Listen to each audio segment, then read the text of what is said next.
2024 लोकसभा निवडणुकीमध्ये कोण बाजी मारेल, काँग्रेस की बीजेपी? बीजेपी 100% येलो, काही विषय नाही. बरं.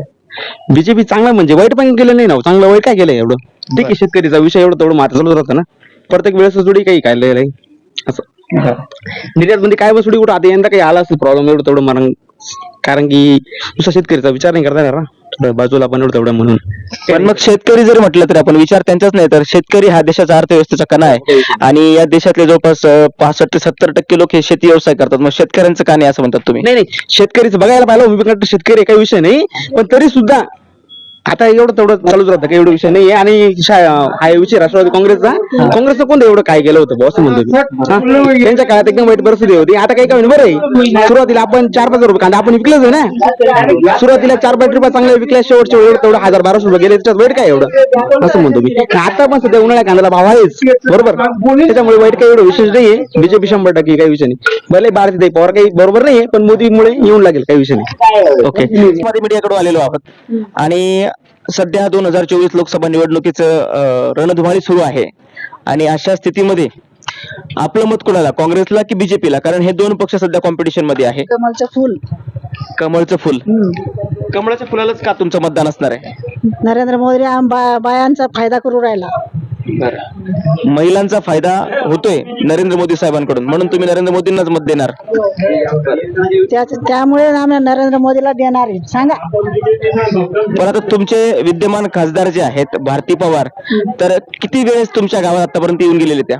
ते काय मला सांगता येणार नाही, ते काय माहित नाही. तुम्ही त्यांना कधी पाहिलंय का? नाही, पाहिलं नाही. का? अकस्मात अपडेट या न्यूज चॅनल कडून आलेलो आहे. तर सध्या 2024 लोकसभा निवडणुकीचे वारे वाहू लागले आहे आणि अशा या पार्श्वभूमीवर सध्या दोन पक्ष जे आहेत तर ते कॉम्पिटिशन मध्ये आहे, एक म्हणजे काँग्रेस आणि दुसरा बीजेपी. तर तुमचं काय मत, तुमचं मत काय आहे की बीजेपी यायला पाहिजे, काँग्रेस यायला पाहिजे? केंद्रात बीजेपी यायला पाहिजे, परंतु नाशिक जिल्ह्यात शेतकरी फार नाराज आहेत. त्यामुळे जो आहे ना, तर राष्ट्रवादी काँग्रेसचं म्हणजे सरकारला जाणीव झाली पाहिजे की निर्यात बंदी वगैरे हे करताना केंद्रात मोदी यायला पाहिजे. पण शेतकऱ्यांसाठी या गटात तरी राष्ट्रवादी शरदचंद्र पवार सर यांचं सीट यायला पाहिजे. है ना, काँग्रेस आणि महाविकास आघाडीकडून भगरे गुरुजी आहेत, है ना, भगरे सर आहेत आणि दुसरे अपोजिटला आहेत बीजेपीच्या, तर त्या म्हणजे भारतीताई पवार. मग तुमचं मत भगरे गुरुजींना की भारतीताईंना? आमचं मत भगरे गुरुजींना, कारण आम्ही शेतकरी आहेत. तर शेतकरी या नात्याने शरदचंद्र पवार साहेब हे शेतकऱ्यांचा रास्त निर्णय घेतात, त्याच्यामुळे आमचं मत भास्कर भगरे साहेब. शेतकऱ्यांच्या हितासाठी भगरे गुरुजी आपला खासदार असावा, राष्ट्रवादी काँग्रेस पक्ष हा त्यांच्यासाठी महत्वाचा आहे असं दादांचं म्हणणं आहे. नानाजी पुंजाराम पवार. काय वाटतं की त्या 2024 लोकसभा निवडणुकीच्या रणधुमाळीमध्ये कोण बाजी मारू शकते? मोदी. मोदी. आणि तुमचे विद्यमान खासदार जे आहेत कोण माहिती तुम्हाला? माहिती आहे ना, भारती पवार. भारती पवार. मग कोण यायला पाहिजे, भगरे गुरुजी की भारतीताई? भारतीताई. भारतीताई यायला पाहिजे. काय कारण असं भारतीताईच यायला पाहिजे असं? भारतीताईंचे तर काही नाही, पण मोदीसाठी, बाकीचं दुसरं काही नाही. मोदी यायला पाहिजे. भारताचे पंतप्रधान मोदी राहायला पाहिजे. हिंदू धर्मासाठी खास करून धर्माचं रक्षण, फक्त धर्माचं रक्षण मोदीच करू शकतात, दुसरं कोणी नाही करू शकत. नेताच नाही कोणी दुसरा. नाही का? बरोबर. म्हणजे हिंदुत्व हा महत्वाचा मुद्दा ठेवून तुम्ही फक्त मोदी साहेबांना मतदान करणार असं तुमचं म्हणणं आहे. बाकी खासदार हा गौण विषय आहे. पंढरीनाथ पवार. शत्रुघ्न पंढरीनाथ पवार आपल्या सोबत आहेत. काय वाटतं की 2024 लोकसभा निवडणुकीचे वारी आता वाहत आहे किंवा या रणधुमाळीमध्ये कोण बाजी मारणार? बाजी बीजेपी वाली. बीजेपीच का बाजी मारणार? कारण ते धर्माचे, हिंदू धर्मासाठी त्यांचं काम चांगलं आहे. हिंदू धर्मासाठी काम चांगलं आहे म्हणून तुमचं मत बरोबर. बरोबर आहे. ठीक आहे दादा, काय नाव तुमचं? या ना पुढे या. सोपान कारभारी जाधव. काय नाव तुमचं? सोपान कारभारी जाधव.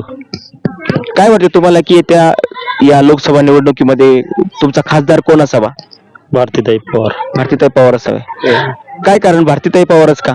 कामं चांगले केले, त्या कामं चांगले. शेतकऱ्यांसाठी काही शेतकऱ्यांसाठी थोडीशी केली अडचण, पण बाकी इतर कामं चांगले. म्हणजे शेतकऱ्यांच्या बाबतीत तुम्ही साठी इतर बाकीच्या गोष्टींसाठी खूप चांगले कामं केली. माझं नाव कारभारी बाबा. बरं. काय वाटतं कोण यायला पाहिजे तुम्हाला? यायला तर मोदी सरकारच यायला पाहिजे, कारण आपलं धर्माचं रक्षण करणार म्हणजे एकमेव मोदी सरकारच आहे. बाकीचे इतर सरकार काहीच कामाचे नाही, ते फक्त लालूच दाखवतील, पण काही कामाचे नाही ते. मोदी सरकार म्हणजे धर्माचं रक्षण हे बाकीचे तर जाऊ द्या, कांदे वांगे भाव शेतकऱ्यांचं ते जाऊ द्या तिकडे. नमस्कार, काय नाव आपलं? शिवराज नानाजी आहे शिवराज नानाजी आहिरे. काय करता आपण? डॉक्टर आहेत. काय वाटतं की सध्या लोकसभा निवडणूक जी चालू आहे त्याचं रणधुमाळी सुरू आहे आणि आपला खासदार कोण असायला पाहिजे असं तुम्हाला वाटतंय? बीजेपीचा असतो बीजेपीचाच असला पाहिजे का? बीजेपीचा असला पाहिजे? कारण कार्य वगैरे चांगलं आहे त्यांचं. कार्य चांगलं आहे. बरं, काय कार्य केलं आपल्या या परिसरामध्ये तुम्हाला, त्यामुळे त्यांना जास्तीत जास्त आपण अट्रॅक्ट होतो? पण देशाचं व्यवस्थित आहे. बस दुसरं काही नाही. धन्यवाद डॉक्टर साहेब. तर अशा प्रकारे आपण नांदगाव दिंडोरी मतदारसंघातील हे बॉर्डरवरचं गाव आहे गिगाव, या ठिकाणी जनतेचा एक्झिट पोल जाणून घेतला. काँग्रेस की बीजेपी, तुमचं काय म्हणणं आहे कॉमेंट्स बॉक्समध्ये नक्की टाका. कॅमेरामॅन चेतन सावंतसह मी ज्ञानेश खरे, कसमादी मीडिया, मालेगाव.